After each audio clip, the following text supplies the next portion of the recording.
உலகெங்கிலும் வாழும் தமிழஞ்சங்களுக்கு என் அன்பான வணக்கம். இது கவின்ஸ் கிச்சன். கவின்ஸ் கிச்சனில் இன்றைக்கி நம்ம சூப்பரான சாஃப்டான இடியாப்பம் எப்படி செய்கிறது தான் பார்க்க போகிறோம். இந்த வீடியோ பார்க்குறதுக்கு முன்னாடி இது வரைக்கும் நம்ம சேனலை சப்ஸ்கிரைப் பண்ணாதவங்க சப்ஸ்கிரைப் பண்ணிக்கோங்க. கூடவே பக்கத்தில் இருக்கிற பெல் ஐக்கானையும் ப்ரெஸ் பண்ணி சேவ் பண்ணி வச்சுக்கோங்க. இப்போ வாங்க வீடியோக்குள்ளே போகலாம். ஸோ இன்றைக்கி நம்ம சூப்பரான சாஃப்டான இடியாப்பம் செய்ய போகிறோம். ரொம்பவே ஈஸியான மெத்தடில். ஸோ இது நிறைய பேர் இடியாப்பம் செய்யறதுக்கு ரொம்ப கஷ்டப்படுவாங்க. அதை பிழியறதுக்கே பார்த்திங்கன்னா இடியாப்பம் செய்கிற ஆசையே போயிடும். ஸோ அந்த மாதிரி இல்லாமல் சின்ன சின்ன டிப்ஸ் உங்களுக்கு நான் கொடுக்குறேன். ஸோ ரொம்ப ஈஸியான மெத்தட் நம்ம செய்யலாம். ஸோ இந்த மாதிரி மாவில் கொஞ்சமாக உப்பு போட்டு முதல்ல இந்த மாதிரி கலந்து வச்சுக்கலாம். ஸோ இந்த மாவு இடியாப்ப மாவு எப்படி நம்ம ஸ்டோர் பண்ணலாம் அப்படின்றத நான் ஆல்ரெடி நம்மளுடைய சேனலில் நான் அப்லோட் பண்ணியிருப்பேன். ஸோ இந்த மாவு எப்படி ப்ரிப்பேர் பண்ணுறதுன்றதை கீழே டிஸ்கிரிப்ஷன் பாக்ஸில் கொடுக்குறேன். பார்க்காதவங்க செக் பண்ணிக்கோங்க. இப்போது 1 கப் அளவுக்கு மாவு எடுத்திருக்கேன். அதில் 1.5 கப் அளவுக்கு நான் தண்ணீர் எடுத்து இந்த மாதிரி கொதிக்க வச்சுருக்கேன். இந்த கொதிநிலையில் இருக்கும்போது அடுப்பை அணைச்சிட்டு இதில் கொஞ்சம் கொஞ்சமாக தண்ணீர் எடுத்து இந்த மாதிரி சுற்றி இந்த மாதிரி ஊற்றி ஒரு ஸ்பூன் வச்சுக்கோங்க. இந்த மாதிரி ஸ்பூன் வச்சு இந்த மாதிரி லைட்டாக கிளறி விட்டுருங்க. ஸோ இந்த எல்லா மாவும் உங்களுக்கு ஈரப்பதம் ஆகிற அளவுக்கு நீங்கள் தண்ணியை சுற்றி ஃபுல்லாக இந்த மாதிரி ஊற்றிக்கணும். ஸோ இது கொதிக்கிற தண்ணிங்கிறதுனால நம்மளால் உடனேவே பிசைய முடியாது. அதனால் இந்த மாதிரி ஒரு ஸ்பூன் அந்த மாதிரி வச்சுக்கிட்டிங்கன்னா உங்களுக்கு ஈஸியாக இருக்கும். ஸோ எல்லா மாவும் நம்ம ஈரமாக்கிட்டு இந்த மாதிரி உடனேவே இதை ஒரு தட்டு போட்டு மூடிடலாம். தட்டு போட்டு மூடி 5 நிமிஷம் இதை அப்படியே விட்டுடலாம். இந்த மாதிரி விட்டுட்டோம் அப்படின்னா மாவு கொஞ்சம் சூடு இறங்கி நமக்கு பிசையறதுக்கு கரெக்டாக இருக்கும்.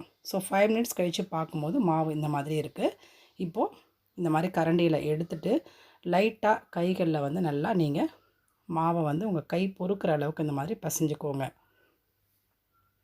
ஸோ இப்போ பார்த்தீங்கன்னா மாவு கரெக்டான பதத்தில் இருக்குது. இந்த மாதிரி நல்லா நீங்கள் உள்ளே ப்ரெஸ் பண்ணி இந்த மாதிரி நம்ம சப்பாத்தி மாவு பிசைகிற மாதிரியே நீங்கள் இதை பிசைஞ்சிக்கலாம். ரொம்ப சாஃப்டாக இருக்குது, பார்க்கும்போதே உங்களுக்கே தெரியும்.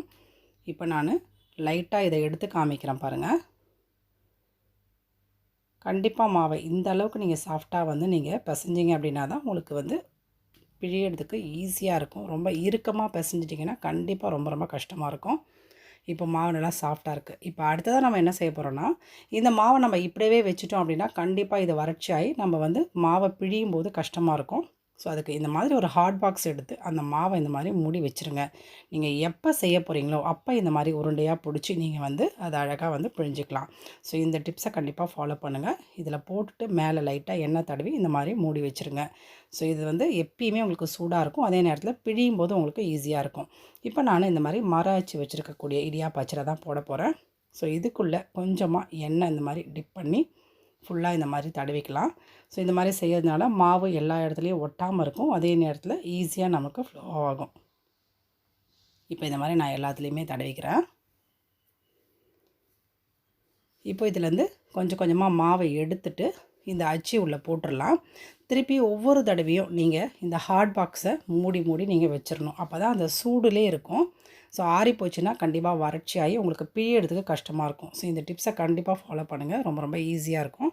இப்போ நான் இடியாப்பம் பிழியறதுக்கு இந்த மாதிரி முழுங்கில் தட்டு வச்சுருக்கேன். ஸோ இது நான் சிதம்பரத்தம் போகக்கூடிய அந்த சீர்காழி ரோட்டில் வாங்கினது. ஸோ இந்த வீடியோவும் என்னுடைய சேனல் நான் அப்லோட் பண்ணியிருப்பேன். பார்க்காதவங்களுக்கு டிஸ்கிரிப்ஷன் லிங்க் கொடுக்குறேன், செக் பண்ணிக்கோங்க. ரொம்ப யூஸ்ஃபுல்லாக இருக்கும். ஸோ இடியாப்பம் பிழியும் போதே பாருங்கள் ரொம்ப ஈஸியாக வருது. அதே நேரத்தில் நம்ம ஏற்கனவே ப்ரிப்பேர் பண்ணி வச்ச அந்த இடியாப்ப மாவில் தான் இப்போ செஞ்சிட்ருக்கோம். ஸோ பார்க்கும்போது நல்ல மல்லிகைப்பூ கலரில் ரொம்ப ஒயிட்டாக சூப்பராக வந்திருக்கு பாருங்கள். இதே மாதிரி நான் எல்லாத்தையும் பிழிஞ்சிக்கிறேன். ஸோ இது மேலே இருக்கிற மாவை இந்த மாதிரி எடுத்தோன்னா நம்ம எண்ணெய் தடவி இருக்கிறதுனால இது ஈஸியாக வந்துடும். அதுக்காக தான் இப்போது அச்சு ஒன்று ஒன்றா போட்டு நம்ம மாவை எல்லா அச்சிலையும் நான் பிழிஞ்சிக்கிறேன். ஸோ இந்த அச்சில் செய்கிறதுனால எனக்கு ரொம்ப ஈஸியாகவும் இருக்குது. அதே நேரத்தில் அந்த மெல்லுசாக வரும் உங்களுக்கு. அந்த இடியாப்பம் ரொம்ப மெல்லுசாக சாஃப்டாக இருக்கும். இப்போ நமக்கு இட்லி பாத்திரம் இங்கே ரெடியாக இருக்குது. ஒரு தட்டு வச்சுருக்கேன். நல்லா ஆவி வர வரைக்கும் வெயிட் பண்ணிவிட்டு நம்ம பிழிஞ்சு வச்சுருக்க ஒவ்வொரு மூங்கில் தட்டை இதில் வச்சிடலாம். இதில் ஒரு 4 தட்டு வைக்கலாங்க. ஒன்று மேலே இந்த மாதிரி வச்சிங்க அப்படின்னா உங்களுக்கு ஈஸியாக இருக்கும். அவ்வளோதான். இப்போ இதை ஒரு மூடி போட்டு மூடி நல்லா ஒரு 5 நிமிஷம் வேக விடலாம். ஸோ 5 மினிட்ஸ் கழித்து பார்த்தோம் அப்படின்னா நம்மளுடைய இடியாப்பம் சூப்பராக வெந்துடும். இடியாப்பத்துக்கு ரொம்ப நேரம் அதிக டைம் எடுத்துக்க தேவையில்ல, கொஞ்சம் நேரத்துலேயே அது வெந்துடும். ஸோ இப்போ பாருங்கள் சூப்பராக வந்திருக்கு. இப்போ இதை நான் எடுத்துகிட்டு உங்களுக்கு காமிக்கிறேன்.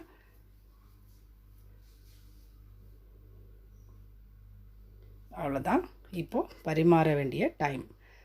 பாருங்கள், இந்த மாதிரி கைகளால் கொஞ்சமாக அப்படி எடுத்திங்கனாலே சூப்பராக வந்துடும். அது மட்டும் இல்லாமல் இந்த தட்டை அப்படியே திருப்பி போட்டிங்க அப்படின்னாலே சூப்பராக இதில் கொஞ்சம் கூட ஒட்டாமல் அருமையாக வந்துடுங்க. ஸோ இந்த மாதிரி மூங்கில் தட்டு உங்கள்கிட்ட கிடச்சிதுன்னா கண்டிப்பாக வாங்கி இதில் வந்து ட்ரை பண்ணுங்கள். ரொம்ப சூப்பராக இருக்கும்.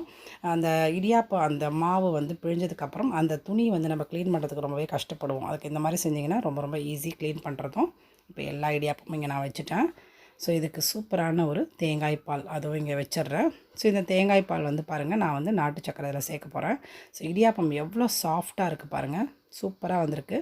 ஸோ இதில் வந்து ஒரு 4 ஸ்பூன் அளவுக்கு நாட்டு சக்கரை சேர்த்துக்கிறேன். உங்களுக்கு வேணும்னா நீங்கள் வந்து ஒயிட் சுகர் சேர்த்துக்கலாம். ஸோ ஹெல்தியர் ஆப்ஷனாக நாட்டு சக்கரை சேர்த்து சாப்பிடும்போது ரொம்ப சுவையாக இருக்கும். மேலே கொஞ்சம் நாட்டு சக்கரை இந்த மாதிரி தூவி சாப்பிட்டிங்க அப்படின்னா ரொம்ப ரொம்ப சுவையாக இருக்கும். கண்டிப்பாக ட்ரை பண்ணுங்கள். ஸோ இந்த மெத்தடில் நீங்கள் வந்து சின்ன சின்ன டிப்ஸ் நான் கொடுத்துருக்கேன். ஸோ இந்த மெத்தடில் நீங்கள் வந்து ஃபாலோ பண்ணி இடியாப்பம் செஞ்சு சாப்பிட்டீங்க அப்படின்னா ரொம்ப ரொம்ப சுவையாக இருக்கும். அதே நேரத்தில் உங்களுக்கு ஈஸியாகவும் இருக்கும். இதுக்கப்புறம் இடியாப்பம் புழியணும் அப்படின்ற உங்களுக்கு அந்த கஷ்டமே இனிமேல் இருக்காது. கண்டிப்பாக ட்ரை பண்ணுங்கள். ஸோ இந்த வீடியோ உங்களுக்கு பிடிச்சிருக்குன்னு நான் நினைக்கிறேன். பிடிச்சிருந்தா மறக்காமல் இதை பற்றின கருத்துக்களை கமெண்ட் செக்ஷனில் சொல்லுங்கள். மறுபடியும் நம்ம இன்ட்ரெஸ்டிங்கான இன்னொரு வீடியோவில் சந்திக்கலாம். அது வரைக்கும் நன்றி.